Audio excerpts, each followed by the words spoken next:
Sabi ni Bea, ikaw daw ang last dance niya sa debut. Napag-usapan na namin yan. Kumbaga, isa pa nga yan eh. Issue sa amin din yun ni Derek. Kumbaga, tatlo kasi kami close, si Bea, ako, tsaka si Derek. Sinabi ni Bea, sabi ko, Bea, sino last dance mo? Sabi niya, ikaw doon.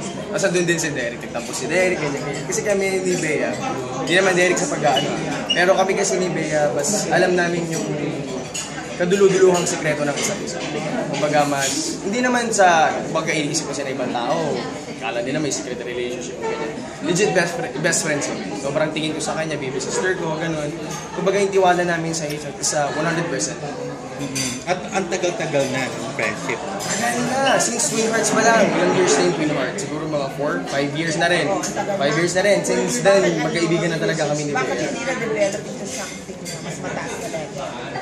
Paano ba? Kasi hindi namin napag-uusapan din ni Bea yan eh. Kumbaga, ever since yung Twin Hearts, sinasabi namin kami yung malapit sa isa't isa, kami yung mag-best friends, kami yung kumbaga sumasalo sa isa't isa kapag may mga problema. Hindi namin, pag ino-open yung mga about sa baka sinasabi ng ibang fans na baka sila, baka ganyan, kadiri urong sa buti, kadiri ka, hampas, hindi na natin sabihin, malakas mamisigan. Kumbaga, ganun siya magbiro, ganun siya maglambing sa mga kaibigan. Pag sinaktan ka niya physically, mahal ka niya.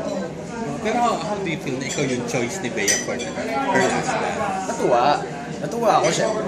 Kumbaga, yun nga, pinag-awayan pa namin ng pabiro ni Derek sa show nila Legal Lipi kasi doon nilabas. Iba kasi yung pag-last dance. Kumbaga yung tiwala rin siguro sa'yo ni Tita Karina, ng mom niya. Siguro nandun din. Siguro isa rin sa factor. Siguro kasi, kumbaga ang turing ko kasi kala Tita Karina, kila Bea, talagang pamilya na talaga. Kumbaga minsan kapag wala akong magawa, punta kami ni Derek sa bahay nila, tapos mag-isip kami nila Bea, gano'n na ka-close yung bonding namin.